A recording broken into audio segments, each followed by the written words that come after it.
ज्ञानेश्वर महाराजांचा हरिपाठ अभंग पहिला. याचा भावार्थ.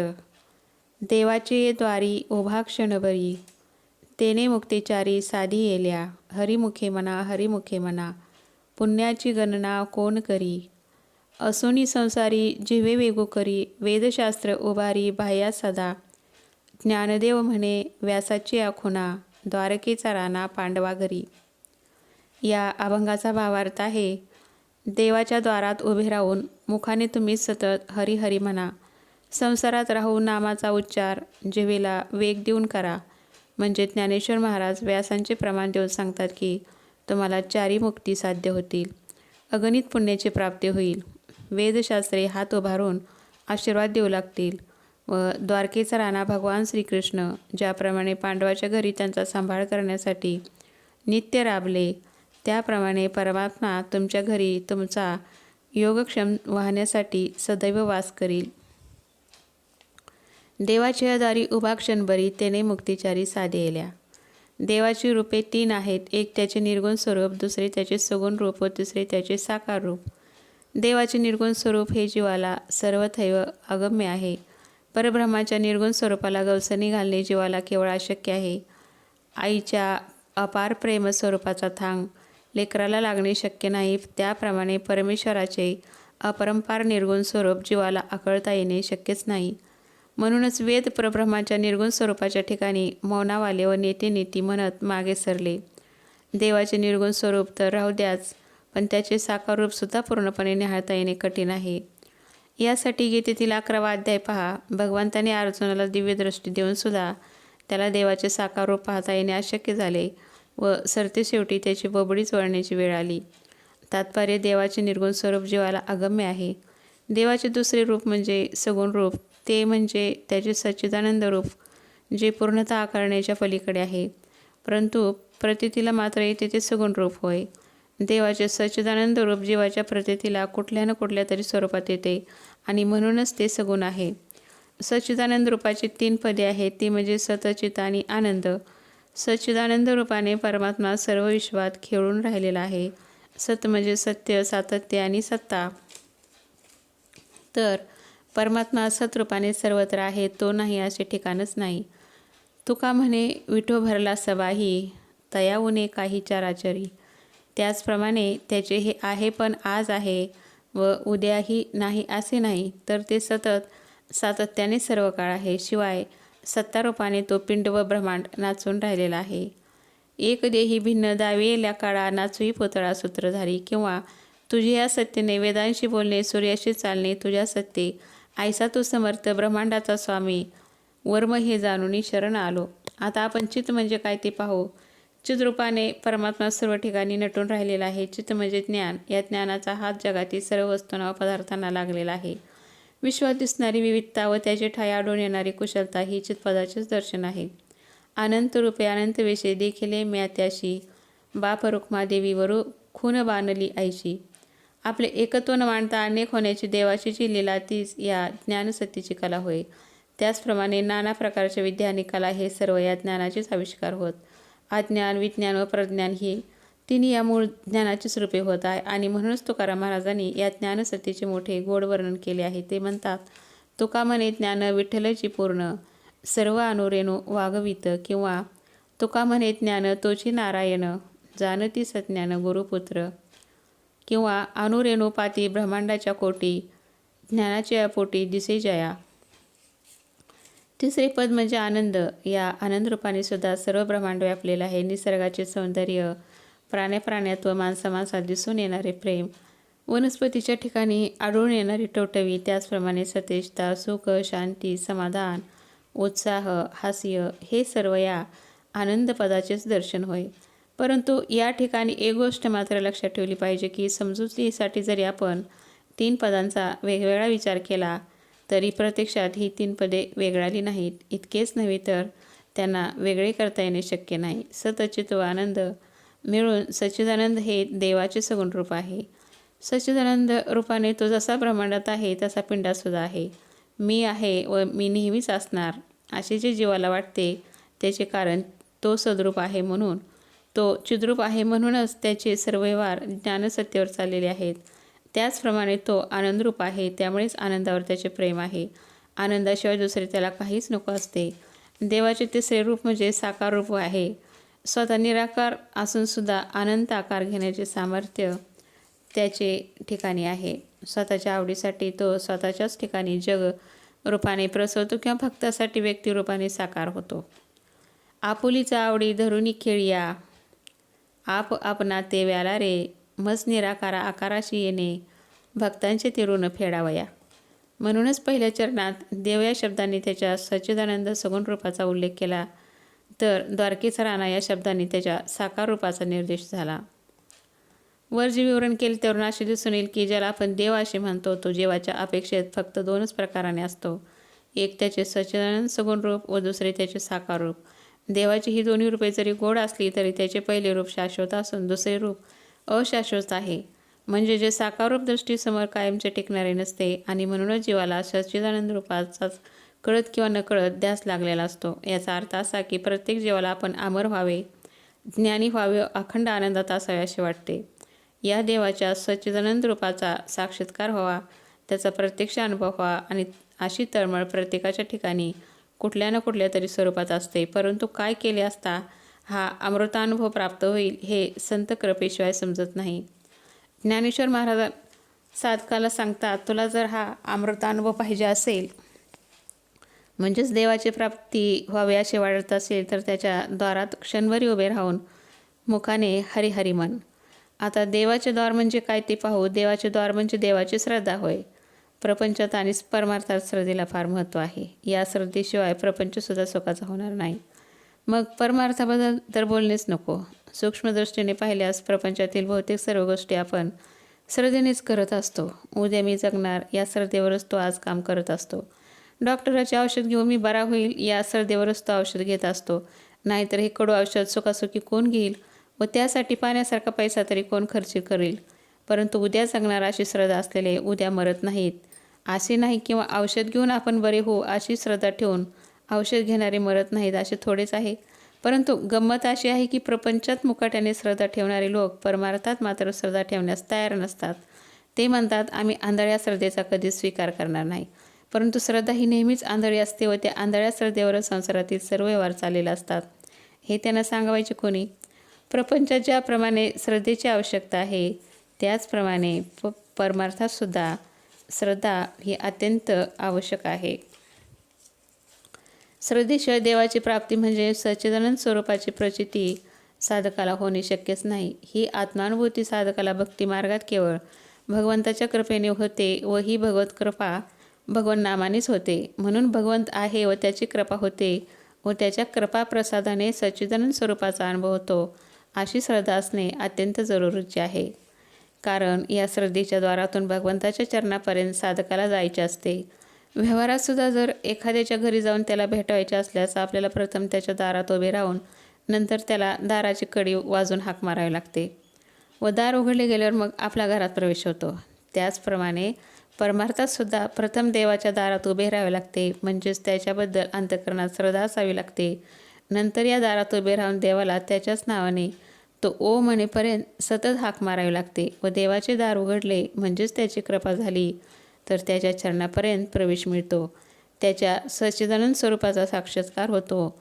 म्हणूनच भगवान गीतेत सांगतात, श्रद्धावान लभते ज्ञानम किंवा अश्रद्धदानाम पुरुषः धर्म स्यास्य परमतपः. आता प्रश्न असा उभा राहतो की देवाचे नाव किती वेळ घ्यायचे. त्याला ज्ञानेश्वर महाराज उत्तर देतात, क्षणभरी. रिकामा क्षण नामाने भरी याचा अर्थ असा की ज्याप्रमाणे रिकामे भांडे आपण पाण्याने किंवा दुधाने भरतो त्याचप्रमाणे आयुष्यातील प्रत्येक रिकामा क्षण नामाने भरला पाहिजे. हरिपाठाच्या शेवटच्या अभंगात ज्ञानेश्वर महाराज हे सांगतात, सर्व सुख गोडी साही शास्त्रे निवडी, रिकामा अर्धघडी राहू नको. तुकाराम महाराजांचा सुद्धा हाच उपदेश आहे. हेची सर्व सुख जपावा विठ्ठल, न दवडावा पळ क्षण वाया. क्षणभरी या शब्दात ज्ञानोबांची मेघ तर आहेच, शिवाय त्यांनी भगवंताच्या पुढे एक पाऊल टाकले आहे. गीतेत भगवान श्रीकृष्ण सांगतात, पत्रम पुष्पम फलम तोयम यो मे भक्त्या प्रयच्छती तदहा भक्त्योपद्यतमश्नामी प्रयतात्महा. भक्तीने अर्पण केलेले पान, फूल, फळ किंवा जल भगवंताला अत्यंत गोड लागते. व अशा भक्तांचा भगवान दास होऊन राहतो. परंतु भगवान ज्ञानेश्वर त्याच्याही पुढे जाऊन सांगतात की भगवंताला पान, फूल, फळ किंवा जल हेही अर्पण करण्याची आवश्यकता नाही.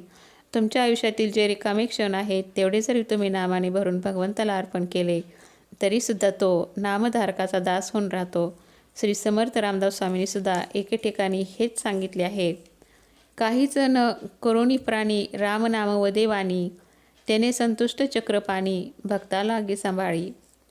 आपल्या आयुष्यात संसारातील अगत्याची कामे करूनसुद्धा रिकामा वेळ भरपूर राहतो. हा रिकामा वेळ आपण पत्ते खेळण्यात, गप्पा मारण्यात, दुसऱ्यांची चेष्टा कुचेष्टा करण्यात फुकट घालवतो.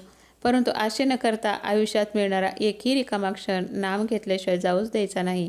असा जर आपण निश्चय केला तर दिवसाकाठी 10-12 तास नामस्मरण करता येण्यासारखे आहे. शौचाला बसले असतानाही तो रिकामा वेळ फुकट जातो. म्हणून तुकाराम महाराज त्यावेळेसुद्धा सारखे नामस्मरण करीत असत. ही गोष्ट सर्वश्रुत आहे. अशा रीतीने नित्य सतत अखंड नामस्मरणाचा अभ्यास संसारात राहून व जिव्हेला वेग देऊन केल्यास ज्ञानेश्वर महाराज व्यासांचे प्रमाण देऊन सांगतात की त्या साधकाला चारी मुक्तीचा लाभ होतो, अगणित पुण्याची प्राप्ती होते. वेदशास्त्रे त्याला हात उभारून आशीर्वाद देतात. भगवंत साधकाचे घरी वास करतो. आणि आता नामस्मरणाचे पहिले फळ त्याने मुक्तीचारी साधेल्या त्यासंबंधी थोडक्यात पाहायचा प्रयत्न करू. नामधारकाला चारी मुक्ती प्राप्त होतात. त्या म्हणजे सलोकता, समीपता, स्वरूपता व सायुज्यता. या चारही मुक्ती नामधारकाला जिवंतपणीच मिळतात. किंबहुना मृत्यूनंतर जीवाचे काय होते त्यापेक्षा जिवंतपणी त्याचे काय झाले पाहिजे याचा संत अधिक विचार करतात. म्हणूनच ज्ञानेश्वर महाराज एके ठिकाणी सांगतात, मेल्यावरी मोक्ष मिळती ऐशी जे म्हणती ते अतिमूर्ख. संताचा मोक्ष हा उधारीचा नसून रोकडा आहे ते सांगतात. मुखी नाम हाती मोक्ष ऐशी साक्ष बहुतांची, किंवा हरि उच्चारणी पाही मोक्ष सदा. तात्पर्य, संतांचा मोक्ष किंवा मुक्ती ही जिवंतपणीच प्राप्त करून घ्यायची असते. म्हणून नामधारकाला इहलोकीच चार मुक्ती कशा प्राप्त होतात त्या थोडक्यात पाहू.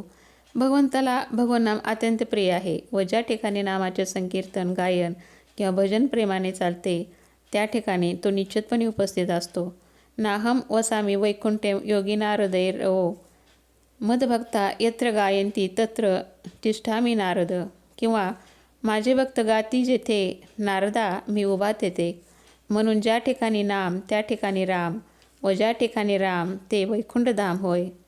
परिसाच्या स्पर्शाने लोखंडाचे सोने व्हावे त्याचप्रमाणे प्रभूच्या भगवंताच्या चरण स्पर्शाने ज्या ठिकाणी तो उपस्थित असतो त्या ठिकाणाला आपोआप वैकुंठ लोकाचे स्वरूप प्राप्त होते. म्हणून नामाच्या आवडीने संकीर्तन करणाऱ्या नामधारकाला सलोकता मुक्ती प्राप्त होते. त्याचप्रमाणे नामाच्या प्रेमाने भगवान नामधारकाच्या पाठी धावत असतो. तुकाराम महाराज सांगतात, जेने नाम धरिले कंठी धावे त्याच्या पाठी, किंवा 2 अक्षरासाठी भ्रम धावे पाठोपाठी. त्यामुळे नामधारकाला देवाच्या सानिध्याने समीपता मुक्तीचा लाभ होतो. नामस्मरण केल्याने स्वरूपता मुक्ती प्राप्त होते. चित्त किंवा ज्ञान किंवा चैतन्य हे देवाचे रूप आहे. प्रभूच्या नामाचा उच्चार व त्याच्या स्वरूपाचे स्मरण असे नामस्मरण सतत केल्याने साधक देवाशी तद्रूप होतो व त्याला मी देह नसून ज्ञानरूप, चिद्रूप, चैतन्यरूप आहे याचा बोध किंवा साक्षात्कार भगवत कृपेने आपोआप प्राप्त होतो. ही नामधारकाची स्वरूपता मुक्ती होय. त्याचप्रमाणे नामाच्या अखंड उपासनेने, उच्चाराने साधक आपल्या आनंद स्वरूपाशी समरस होतो. आनंद सागरात विरून जातो व त्या अवस्थेत त्याचे देहमानसुद्धा काही काळ नाहीसे होते.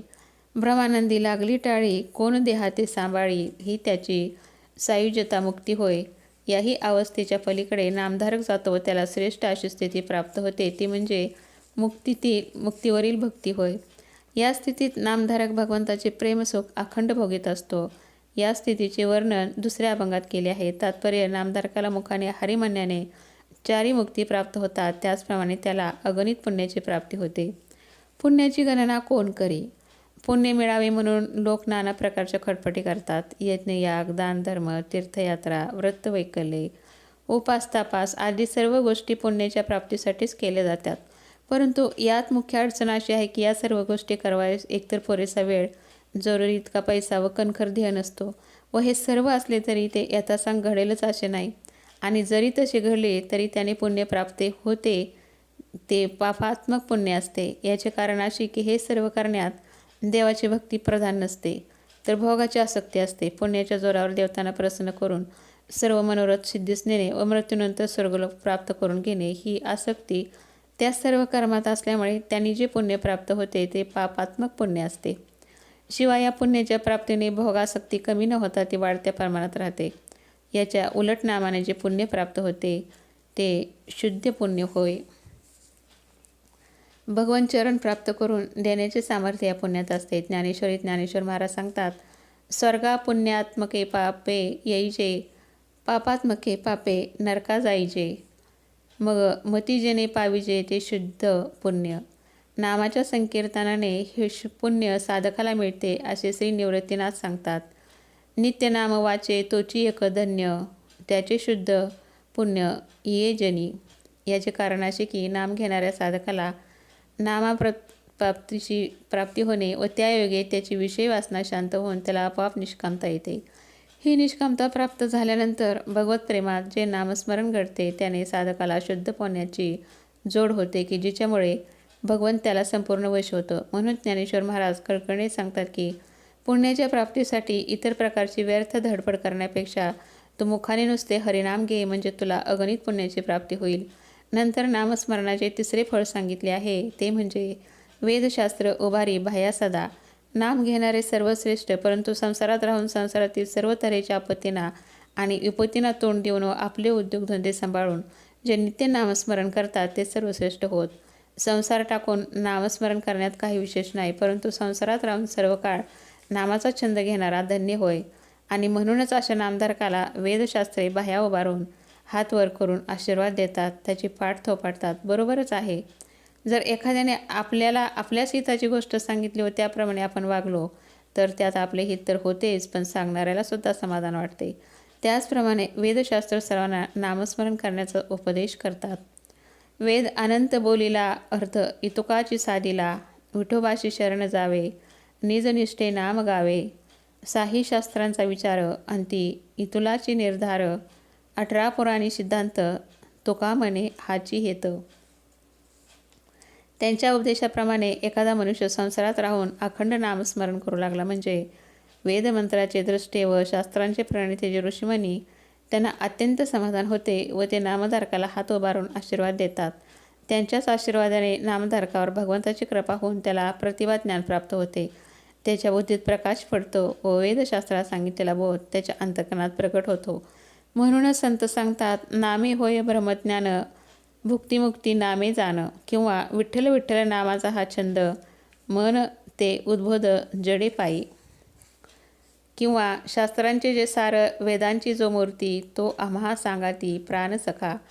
म्हणून नाही अनिकाचा पांग, सर्व झाले सांग नामे ऐका.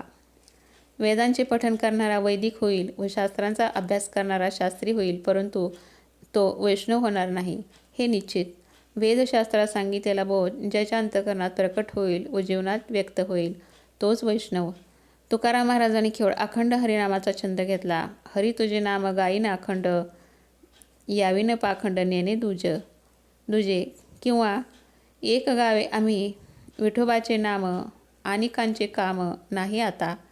आणि त्यांना वेदशास्त्रात सांगितलेल्या अंतिम सिद्धांताचा साक्षात्कार झाला आणि म्हणूनच ते आव्हानपूर्वक बोलतात, वेदांचा अर्थ आम्हाशी पुसावा, येरानी व्हावा बहार माथा. नामस्मरणाचे चौथे फळ म्हणजे द्वारकेचा राणा पांडवा घरी. भगवंताचे पांडवावर फार प्रेम होते, इतके की त्याने त्यांची सर्व प्रकारे सेवा केली. परंतु 5 पांडवात भगवंताचा लाडका मात्र अर्जुनच होता व त्याच्याच प्रेमासाठी तो पांडवा घरी राबला. किंबहुना पांडव हा शब्द ज्ञानेश्वर महाराज विशेष करून अर्जुनालाच उद्देशून वापरतात. परी तयापाशी पांडवा, मी हरपला गिवसावा, जेत नाम घोषू बरवा, करीती माझा. प्रस्तुत अभंगातही ज्ञानेश्वर महाराज पांडव हा शब्द अर्जुनाच्याच अपेक्षित वापरतात. याचे मुख्य कारण असे की अर्जुन हा एक श्रेष्ठ नामधारक होता. त्याच्या रोमारोमातून केसाकेसातून कृष्ण कृष्ण जय कृष्ण कृष्ण असा नामध्वनी उमटत असे. ही गोष्ट महाभारतात सुद्धा प्रसिद्धच आहे. तात्पर्य, भगवंताचे अर्जुनावर प्रेम होते. याचे मुख्य कारण तो कट्टा नामधारक होता हेच होय. त्याचप्रमाणे नामाचा छंद घेणाऱ्या इतर नामधारकाच्या घरीसुद्धा भगवंत स्वतः वास करून त्यांचा सर्व प्रकारे योगक्षम वाहतो. भक्त समागमे सर्व भावे हरी, सर्व काम करी न सांगता, अनन्य चिंतितो माई जना, पैरूपास्ते तेषा नित्याभियुक्तानां योगक्षेमं वहाम्यहम. वर सांगितलेली नामाची फळे नामाच्या केवळ उच्चाराने प्राप्त होतात. म्हणूनच ज्ञानेश्वर महाराज जगाला संदेश देतात, हरिमुखे म्हणा, हरिमुखे म्हणा, पुण्याची गणना कोण करी. अशा प्रकारे ज्ञानेश्वर माऊलींच्या पहिल्या अभंगाचा हा भावार्थ आहे.